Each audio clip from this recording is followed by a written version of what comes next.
the question would be, what can we learn from those forms of organisation? Maybe like clandestine forms of support.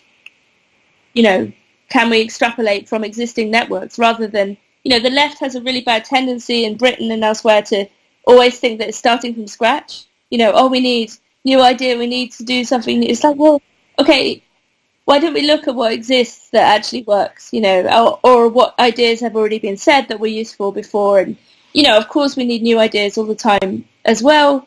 But you know what I mean? It's like, we're not always starting from scratch, you know. We're not so different from people like 40 years ago or 50 years ago or 100 years ago. They're still the same, like you say, basic needs.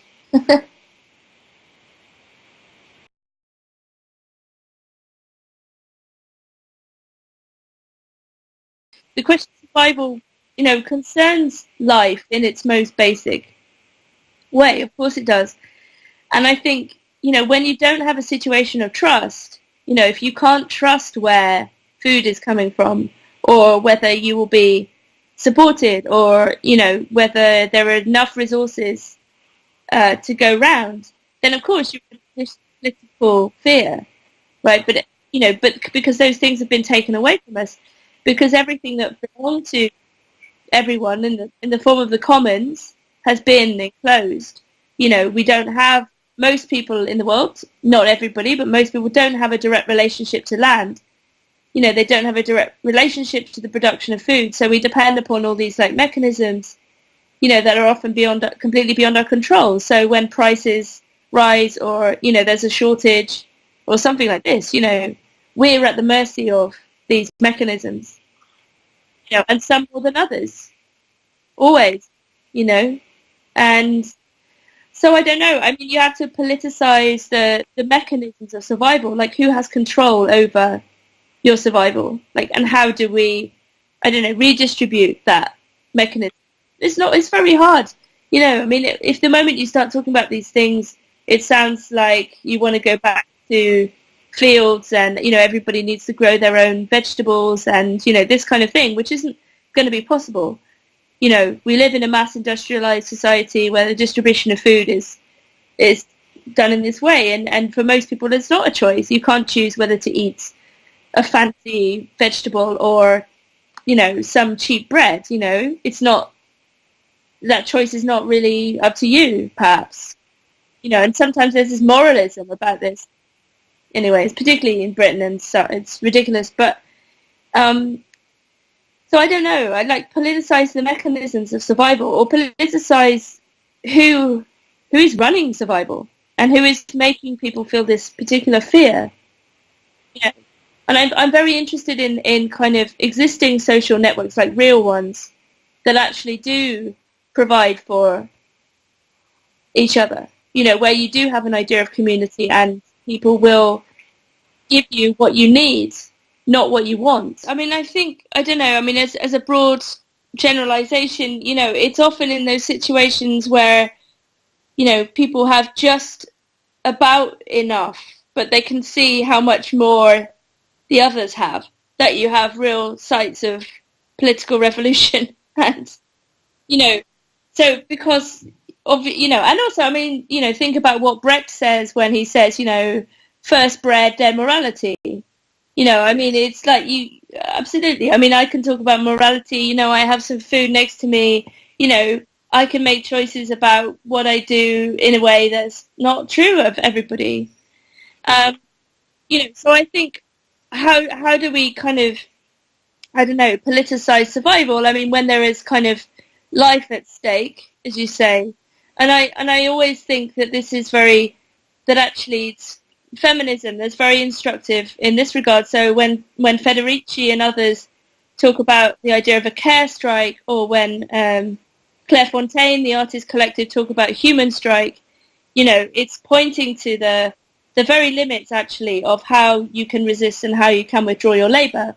You know, so, you know, laying down your tools at a factory in the classical industrial model, or sabotaging machines, or standing outside the factory, or, you know, it's very different if you're looking after a baby or an old person who is going to die if you go on strike. You know, there are limits to this refusal. You know, and so this idea of the human strike, you know, really interesting. What would it mean to actually, yeah, to stop being human in the service of capital?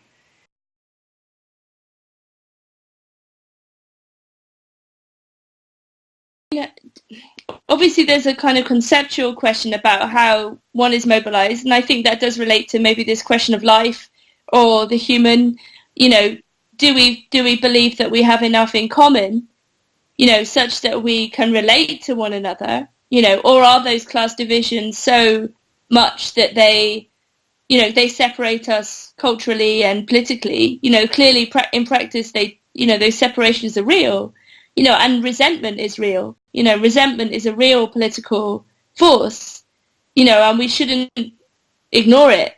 You know, we shouldn't ignore very negative feelings, you know, that relate to one's own position or to how one relates to those with privilege.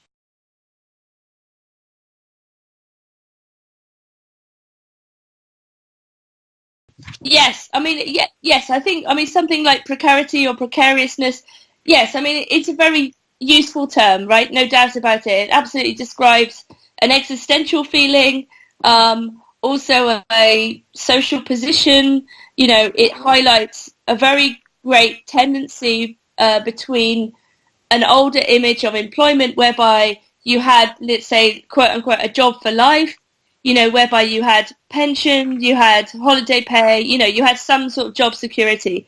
And yes, absolutely. I think precarity then does demonstrate that something has changed. But at the same time, I mean, it's also true that for many people, jobs were always like that, you know. So one of the arguments is that actually, you know, women's work was often more precarious. You know, you were the last hired, the first fired. You know, you had much more part-time work, much less rights. So actually, the idea might be that, well, in a way, all work has become like women's work.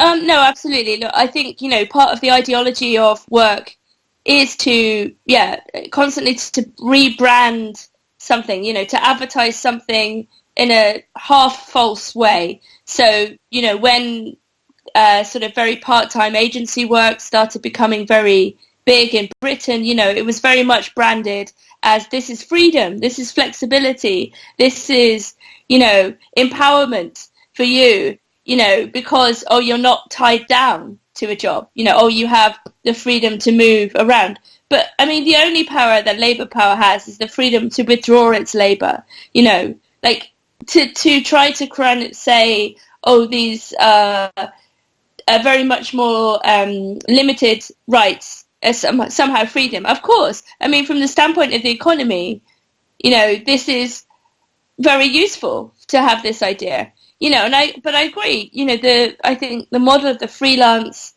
you know, is becoming, you know, very much dominant, and it again, like you say, there are some positive aspects, you know, but we have to think about why then this is being marketed, or who is benefiting from, you know, this idea of you know, these very limited freedoms, and also, you know, it's quite hard to organize collectively if everybody is working in a very isolated way. You know, agency workers, it's not impossible, but it's hard because people are moved around from job to job. You know, it takes a long time to organize.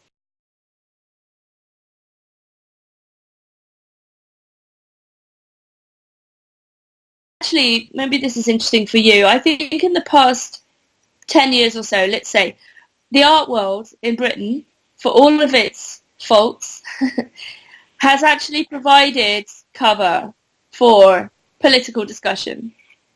You know, that actually it's become one of the only places where you can get large groups of people together to have a discussion precisely about precarity or about labour, about the relationship between art, culture, work, and organising. Because actually, you know, there isn't really too many other places. You can't meet outside the factory gates. You can't, you know, there isn't like some one coffee house where everybody goes, you know. So I think that's kind of interesting for me. How can you use the art world as a cover story or as a, I don't know, proxy for organizing? And I think, you know, like you mentioned, you've been talking to Precarious Workers Brigade and others. And I think for these groups, absolutely, because, you know, the art world, you know, both has these bad practices, you know, like this cheap free labor, the internships, the very precarious jobs, you know, and it also blurs the boundary between you as an artist, you as a worker. You know, the art seems to bring to a point a certain kind of tendency, you know, so the art worker becomes maybe paradigmatic in some ways. Not to say more important, you know, it's not to say the artist is more important than a call center worker or a, you know, someone who cleans the bins, takes the bins out. It's not that. I think it's like, where do we look for the contradictions or these kind of tensions and antagonisms? And maybe, you know, maybe artists, we hope and do sometimes, they're better able to visualize, you know, to map what is happening, right, in certain ways. You know, just as we would hope that theorists are better or can contribute by explaining something, you know, occasionally, not very often, but, you know, you can try. We can all try to work together. And I think that's definitely been happening. You know, how that translates, though, into major political action is a difficult question